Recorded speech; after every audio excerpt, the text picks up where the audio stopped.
Okay, so it's now the 23rd of April, quarter to 10 in the morning, so in Minnesota it's quarter to 7 at night on Saturday 22nd.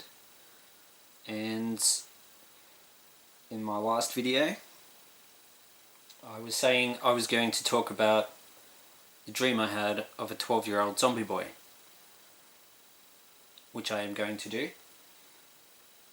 This is part 2, or part 3 I should say, of my video, which I'm going to call Sammy's Kinky Gay Prophecy, just to underscore the fact that being open and honest, or at least open, is very important.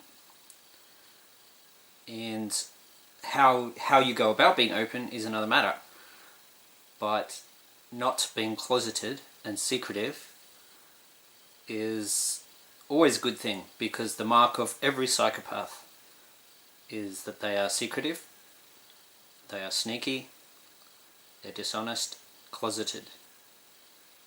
So back when I was in the closet about being gay when I had this dream back in, this goes right back to 1999, and I was only 23 at the time, and I had never told anyone that I was gay or talked to anyone about my sexuality at all.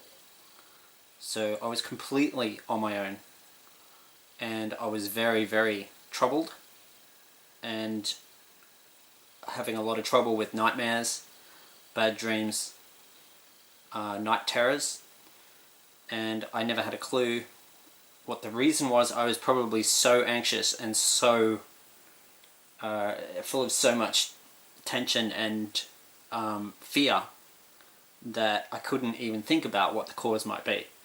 I was just trying to survive. So this dream I had was the beginning of my mind trying to give me a prod, I think. Jake is the 12-year-old zombie boy from my dreams. I first came to consider this imaginary boy as being a kinky gay slave boy after I visited Monte Cristo in June on Saturday 18th of March 2006. And this was just a week or two before a self-proclaimed homophobic guy invited me to his house and was extra friendly to me for a while, giving me beers and whatnot, before he started he started calling me a poofter and kept using that word repeatedly and said, well, you know, that's what you are. It's a fact, isn't it? You know, like, he was saying it, pretending to still be friendly, but that made it all worse. So later on in the afternoon, I should have left, but I didn't, and I just kept drinking with him, and he went on to compare poofters to pedophiles, and basically said that's how most people see it. And most people, you know, I'm just being honest, he reckoned. And maybe he was. But he said that's how most people see it. Most people won't say it, but most people, you know, think that way. And he may have had a point, because you have to admit the opposition to same-sex marriage is still there. And in New South Wales they recently abolished the Safe Schools program. Now if they wanted to, they could have simply repackaged that program as a gender diversity education program, which is basically what it was, because it was aimed at tackling the cause of bullying, not just policing bullying, but aimed at tackling a root cause of homophobic bullying, which is far more effective than just trying to police bullying. Because if kids want to bully, they will. And there's so many ways kids can bully. And adults are no better. Adults can actually be worse. So, tackling helping kids to understand, or educating kids about diversity, not just sexually, but in all kinds of ways. That is by far the best way to eradicate bullying, or to reduce it. You'll never eradicate kids squabbling and arguing and fighting, but bullying is a different thing. So then he went on to mentally interrogate me about my sexuality for the next few hours. And I just suffered through it like a bit like a dazed rabbit caught in the headlights, didn't know what to do. I was just too full of fear and uneasiness and anxiety to really do anything. I tried to answer his questions, I tried to understand where he was coming from. Turned out that was impossible. And he did make a comment towards the end. I wouldn't be cruel to a fly, mate. He said, unless it was fun. And that was when I realised he was really just having fun with me. And being sadistic, there's no other way to put it. So, not long after that, within a few weeks, I suffered a serious mental breakdown. Pretty much what you'd call a psychotic episode. And that was around May. It was early May when it really hit me full on. And that was triggered by, it was like a flashback kind of thing. And it was triggered when I was watching Wolf Creek, the movie Wolf Creek. And I fled from the room, couldn't stay in the room. I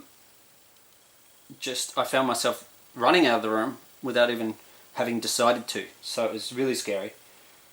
And it happened just at the point where the killer, Mick Taylor, was attacking the young British backpacker girl with the machete and chopped her fingers off. I did see that, and that was it.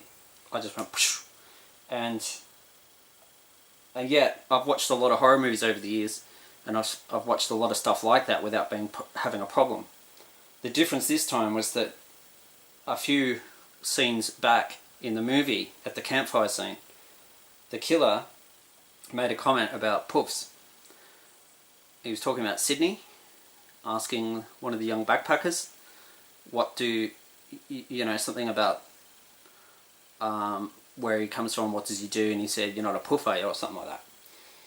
And because of the way I'd been interrogated and all the stuff that was said to me only a couple of months earlier, it was, the connection in my head was more than just a horror movie to me. It was a reflection of real life. And I mean, that's the best way I can't really explain what happened. It just happened, and it was really scary because my body temperature plummeted. I was actually cold to touch. I was shaking uncontrollably, and it took hours for me it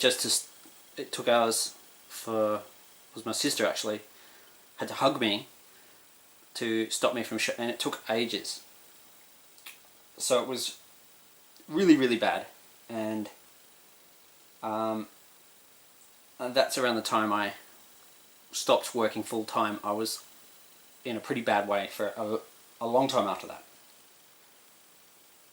So my first dream about a zombie boy back in 1999 was also a scary dream,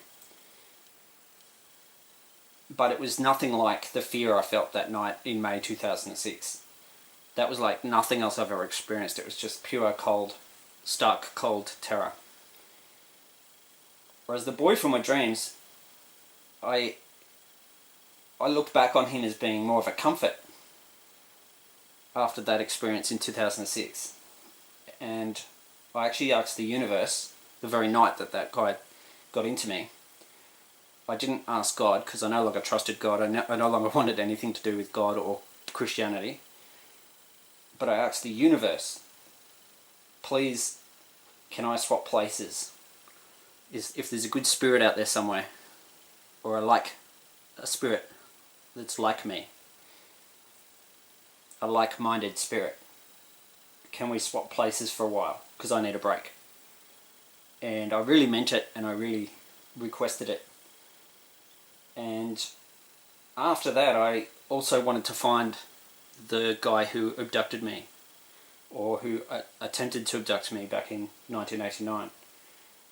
Because I had actually told the guy when he was interrogating me about my sexuality. Eventually I said that something had happened to me when I was younger. At that point I was really in the early stages of trying to work out what it was. But even that didn't stop him. He just kept going and going. And over time, the way I was treated by people, not being invited to weddings, not being invited to various things, putting stuff, if I put posts on Facebook, even just about, the most mundane day-to-day stuff that I was doing, 90% of people completely ignored me all the time. And I just realised that maybe there was some truth in what that guy had said to me. That a lot of people think this way, they just don't admit it. And I think there is some truth in that, because I think the opposition to same-sex marriage has got a lot to do with kids, actually. And it's got a lot to do with people being afraid of kids being brainwashed into being gay or encouraged to be gay. And I think that's crazy, because sexuality is what it is. And if someone's bisexual, you can certainly, they can be encouraged to be in a heterosexual relationship, but you can't. And they can also be encouraged to be in a gay relationship. It could go either way. But if someone's truly gay, like same-sex attracted, they're not going to want to marry someone of the opposite sex. It's as simple as that. So it's really an individual thing, and I must say that I've been working with kids now, primary school age kids, from the age of 4 right through to 12, and I am yet to hear any kid, and I'm really talking about the 11 and 12-year-olds here, I'm yet to hear any of them admit to being same-sex attracted. After 5 years, I've worked with hundreds and hundreds of kids, and this is in a part of Australia, in Canberra, which is probably one of the most gay-friendly parts of Australia, one of the most accepting, and yet I am yet to hear a single kid admit to being same-sex attracted, or admit that they like another. To hear a girl admit she likes another girl, or a boy admit he likes another boy, in a romantic kind of way. I'm yet to hear that. I've heard, and it's not like kids don't know by the age of 11 or 12. They do know which sex they're attracted to. They know who they find attractive. And plenty of boys, especially, talk to me about who their little crushes are, and girls too. Boys tend to be naturally a bit more secretive than girls, so it means more if a boy tells you he really trusts you, whereas girls do tend to be more open, naturally. They talk more. Boys tend to be a little bit more quiet, but naturally more inclined to be secretive, and that's why it doesn't take a huge amount of homophobia and stigma in society's attitude for boys to go, nah, I'm not telling no one, I'm just going to keep it quiet. And that can lead to all kinds of problems. And it all starts at that age. So, the first zombies ever to appear in fiction were slow-moving, reanimated bodies under the control of another mind. They moved a lot more like turtles, you would say, than hares. And that's how it was with my dream about the zombie boy. It was a very slow-paced dream. And he was one of about a dozen boys who was slowly gliding around in circular motion in a circle. And they were floating actually. They weren't really touching the ground. They was going around in a circle. And I was lying in the back seat of a car, and I'd woken up on the back seat, paralysed with, it was cold, and I was paralysed with like a night terror type thing. But the paralysis kind of slowly faded, and I was able to, or broke, and I was able to sit up, and one of the first things I did was check if all the doors of the car were locked, and they weren't, so I locked them. And it was dark outside, it was night time, but there was moonlight, and I could see that I was in this kind of wasteland. And there was fog, and the fog was moving, and I could also saw a tumbleweed go rolling by. So it was like I was in a dry, empty lake bed or something like that. And the car, how I came to be in this car, I had no clue. And these dead boys, they were obviously dead, not exactly ghosts, more like zombies, floating around in a circle. Not floating around the car, but floating in a circle, about 20 meters away maybe. And then one of the boys, who was aged around 12, started walking. He sort of broke away from the circle and he started approaching me, and he was actually walking on the ground.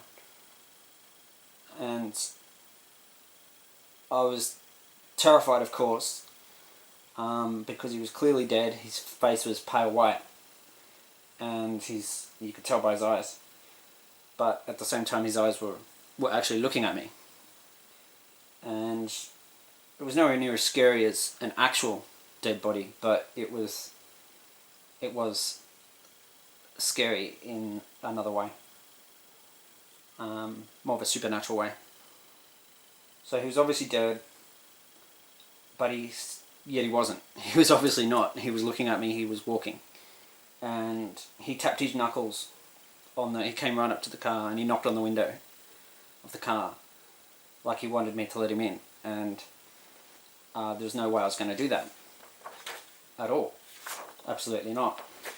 And it was when he knocked on the glass that I woke up with a big start, like I really jolted awake.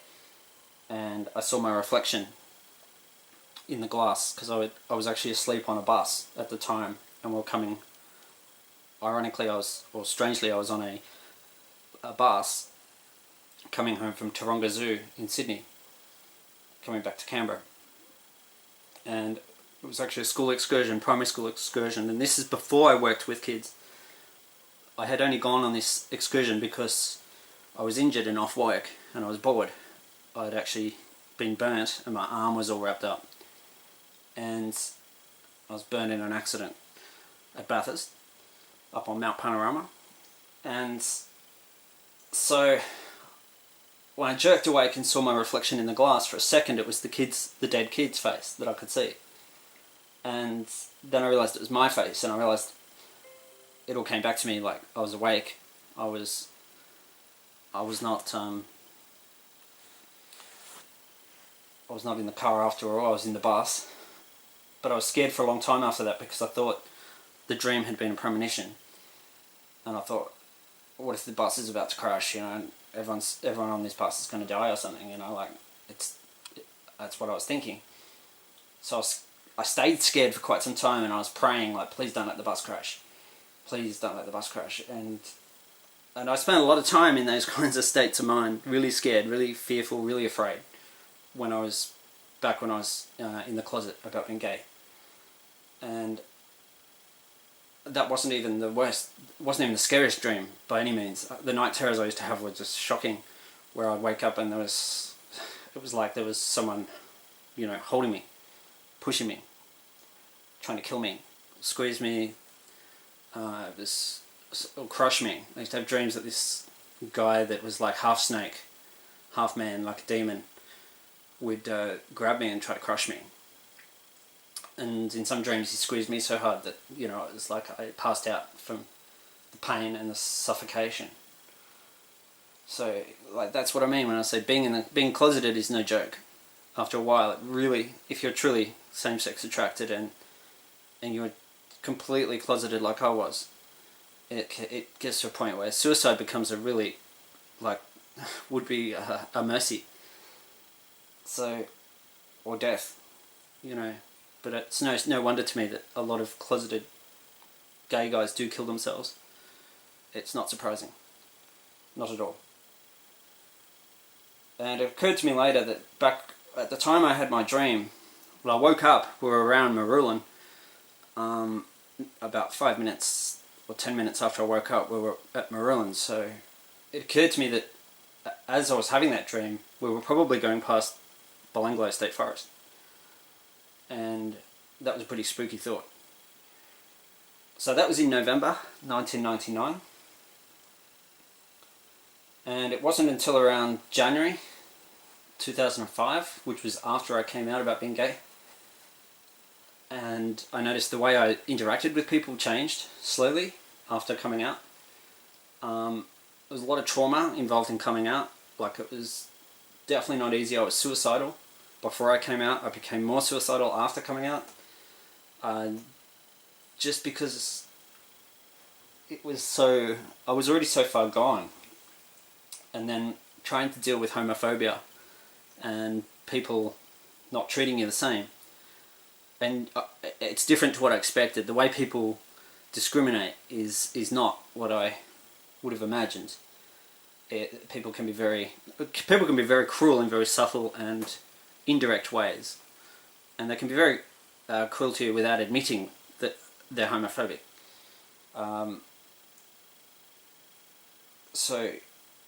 And it may not be homophobia in my case. People may just not like me because I've talked about other stuff that's too weird for them. So I was dealing with rejection beyond homophobic rejection. But and that's what made it tough. Just saying you're suicidal, well, that's enough to turn a lot of people. A lot of people will be like, well, I'm going to leave you alone then. So it was around January 2005 where I dreamt that another boy, kind of the same boy in a way, but different in this dream, because he was like a demon in the first dream, but he was more like an angel in this dream. And in this dream it started off like a night terror, because I heard something coming out of my wardrobe in the pitch dark, and that's always never a good thing. And so I woke up terrified, but then because I heard someone or something coming out of my wardrobe. And then this boy came out. And he came out with about half a dozen other boys. And the first boy jumped up on my bed, and the first thing he said was, "Satan's in your room." And I turned my head to the side a bit, and there was a digital clock next to my bed in my dream. And it was flashing the time 666 in red numerals. So I was scared, but I could see this boy's skin radiated soft white light which illuminated my entire room, and I thought this kid, I could sense this power this aura of power from this kid, and I could actually feel his weight pressing down on my own ankles, and the physical sensation of his weight on me made me think, this is not a dream, this is real. So I summoned all my courage and I looked up at him. I actually looked him in the eye, and I tried to act like I was not scared of him. And when I did that, his posture changed. It was like he visibly relaxed, and he went from being menacing to more like naughty in a way. And he smiled, and I got the feeling that he'd been testing me, right?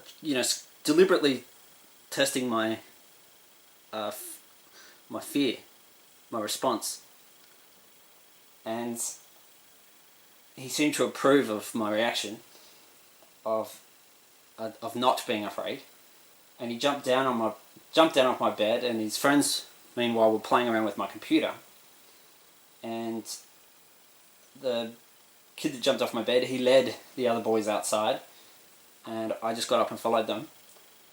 And they went into the car shed outside our house. And I followed them in, but when I got in there, they'd gone. They were just vanished. And I was left with the impression that he was a very powerful kind of boy, and that I had somehow passed his test.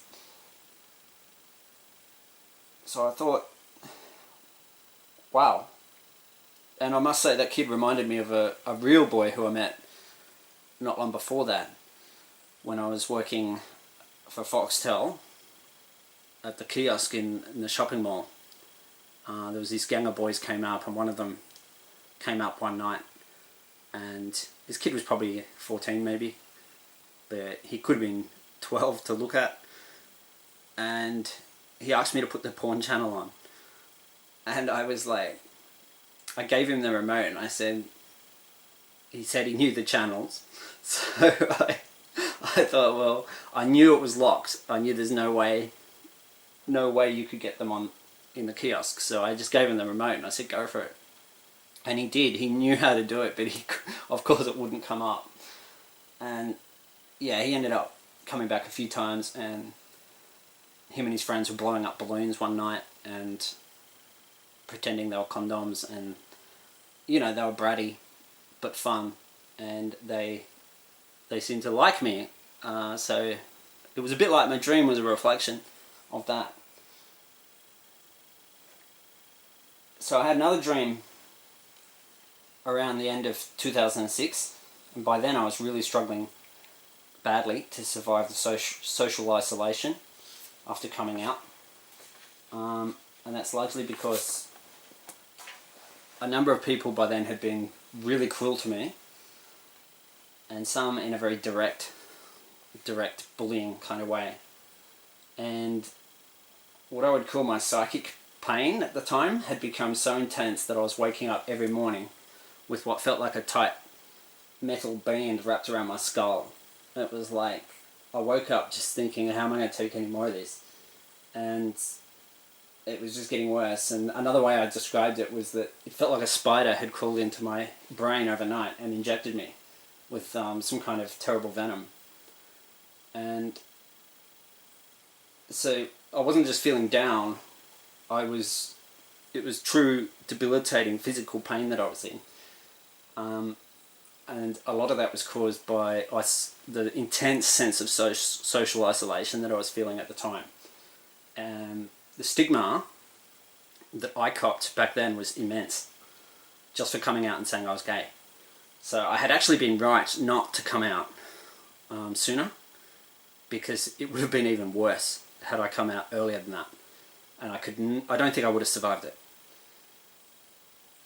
Anyway, I'm going to talk about the dream I had now.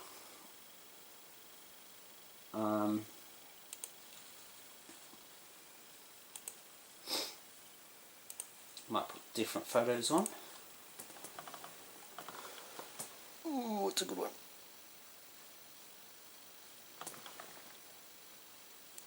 Young stuff. So I really needed to have this dream. It was overdue, I guess.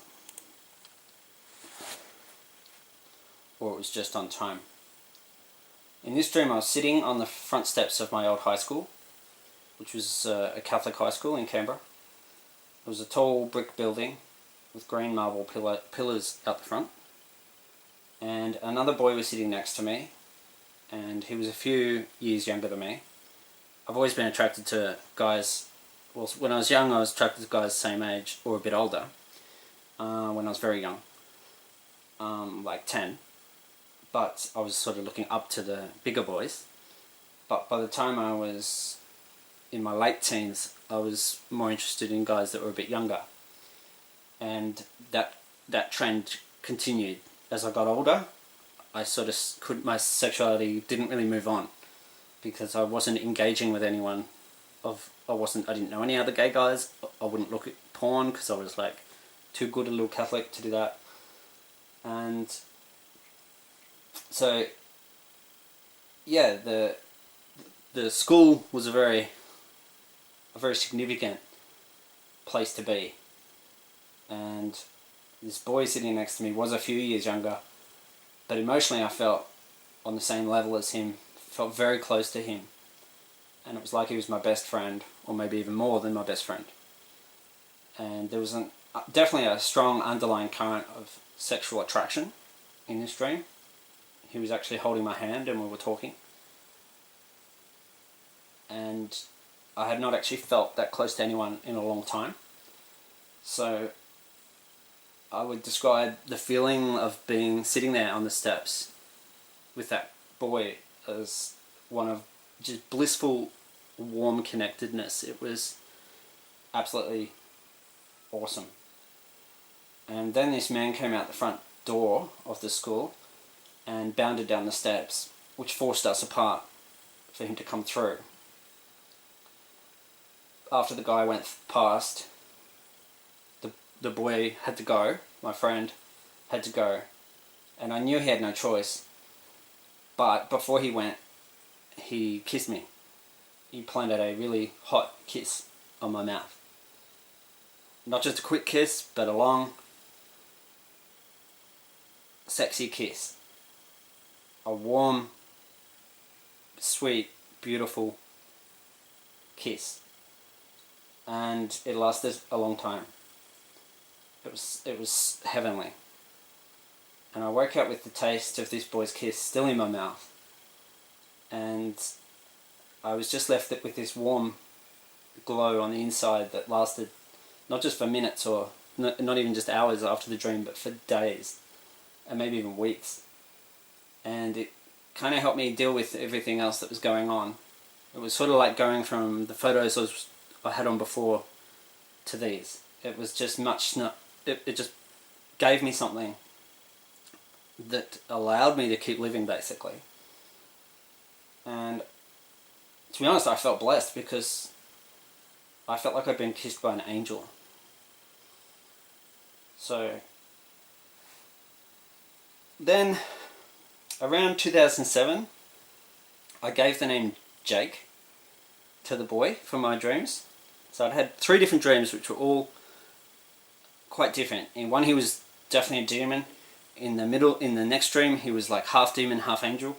In the third dream he was like definitely an angel.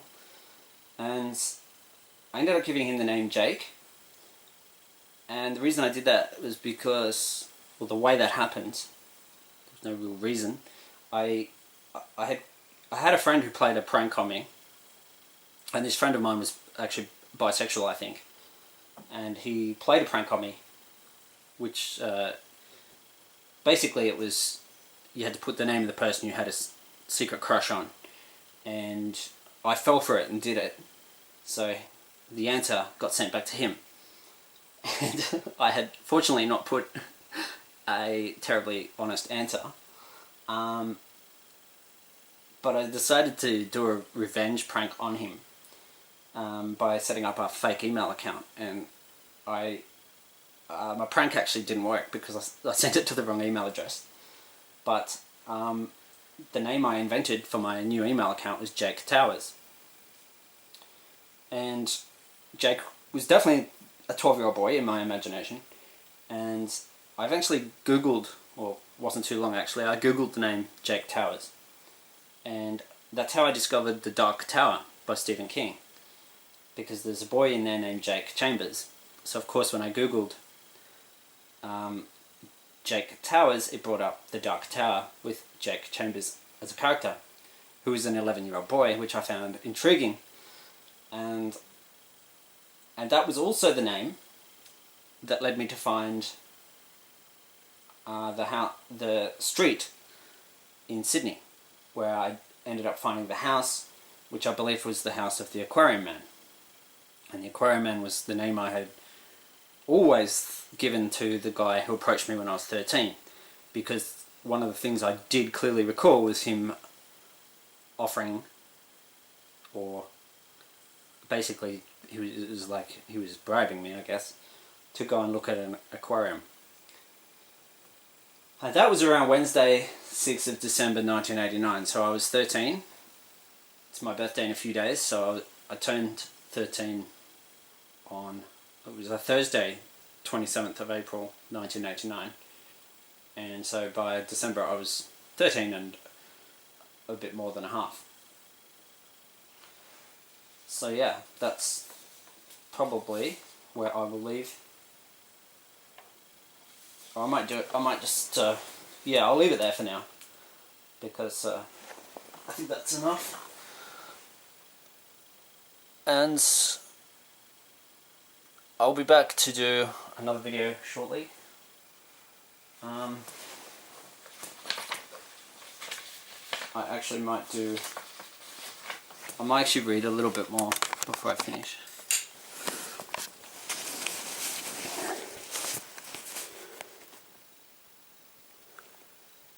Mad equals 18, and Jake Towers, which is the name I invented, equals 127. Actually, I'll go outside to read this because it's a bit dark in here.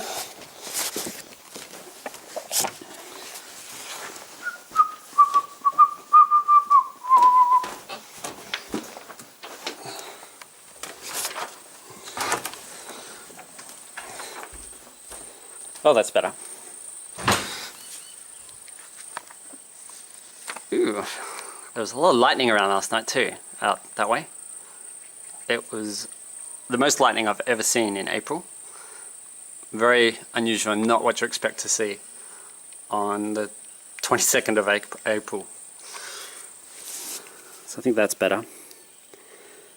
Mad equals 18, Jake Towers equals 127. And we're on 69, page 69, which is the value of boy Jake, and it's the value of Chambers. Storm Boy equals 127, encoding April, dating the USA. Carroll, Iowa. On Wednesday 18th of April 2017, a tornado hit the town of Carroll in Iowa, doing significant damage to multiple buildings. Emboldened equals 79. Bad Walderberg. Bad Sadist. Bad Hitler also equals 79. Painful. Joplin is 76. Boy named Cade Fiddler is 79. Carroll is 79. Cade Fiddler survived the Joplin tornado back on Sunday 22nd of May 2011. Iowa, wet, rude, bad Brat equals 48. Stephanie King, Jacob and Ella Jane. That's the names of the mother and the two children who died when their car plunged into the Tweed River back on Monday the 3rd of March. And that has value of 248. The Wind Beneath My Wings, a song by Bette Midler, came on at a perfect time for me on, and that was on the 3rd of August 2015, I think. The circle only has one side. That's a lyric from the song Side by the band Travis. The annular solar eclipse. The swirling vortex. Precise tornado warning. Jake Wetterling's message was 28 days, and 28 days after the 3rd of April it will be the 1st of May in Australia. A boy's meaningful coincidence. Jacob's birthday boy message. Punxsutawney Phil. That would be the name of a certain groundhog. Precise birthday symbol. 16-year-old Josh as the Good Friday Rebel Boy Code. My Good Friday Prophecy. April 30 and May 1. Bad Prankster Jacob's May Day. Today's the 18th day. The 18th day after Good Friday. After Good Friday's dead trick.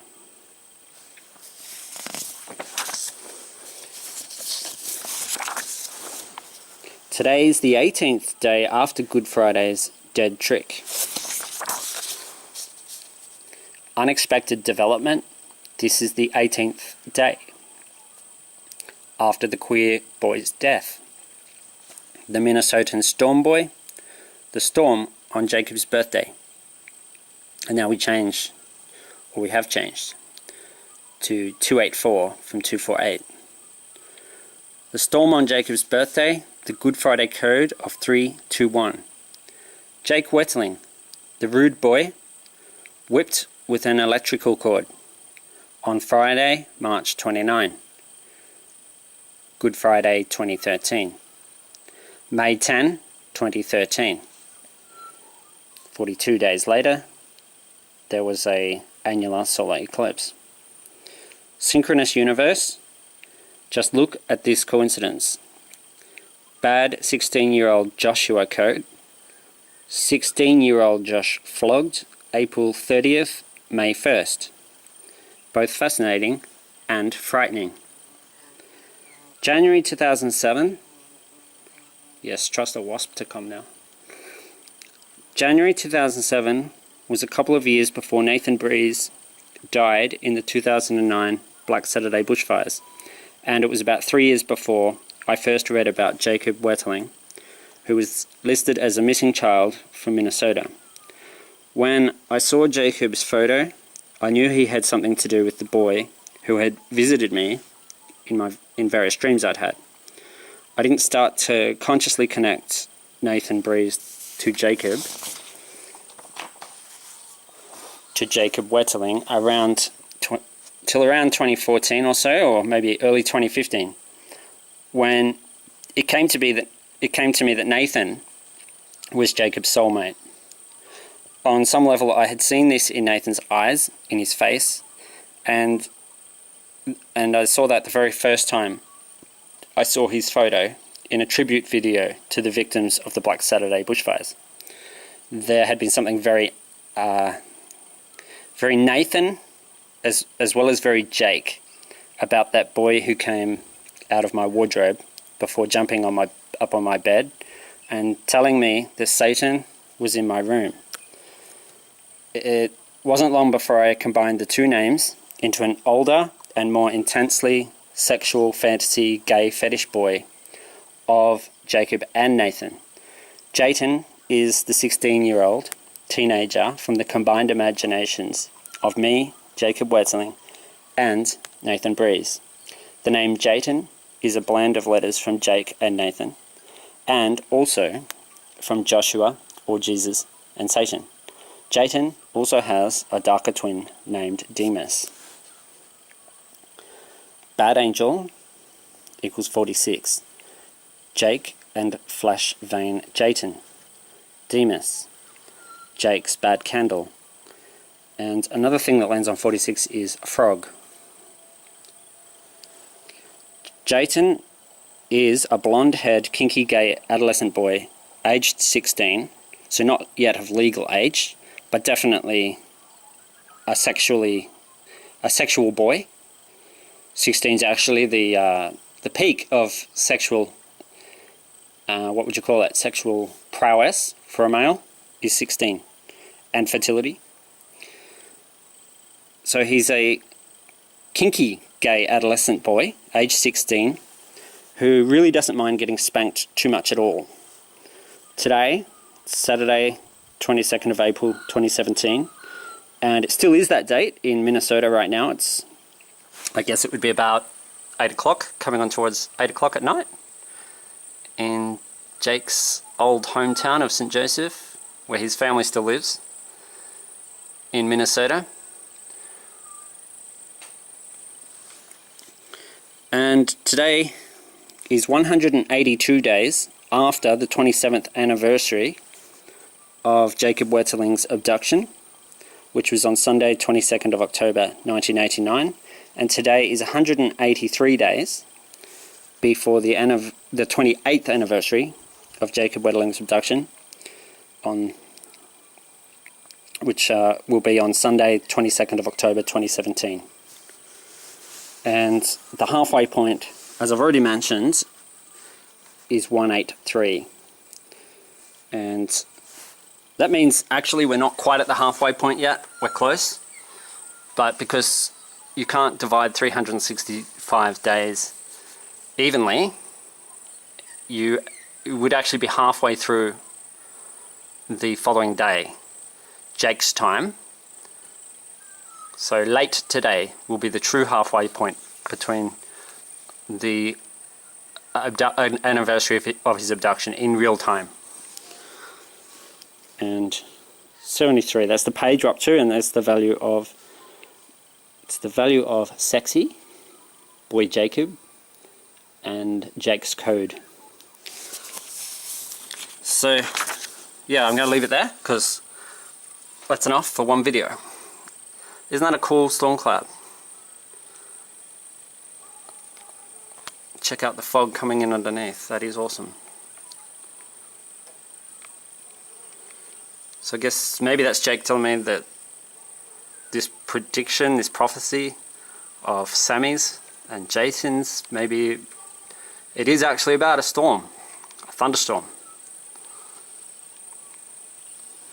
Or is it about a cyclone, hurricane? Guess we'll wait and find out.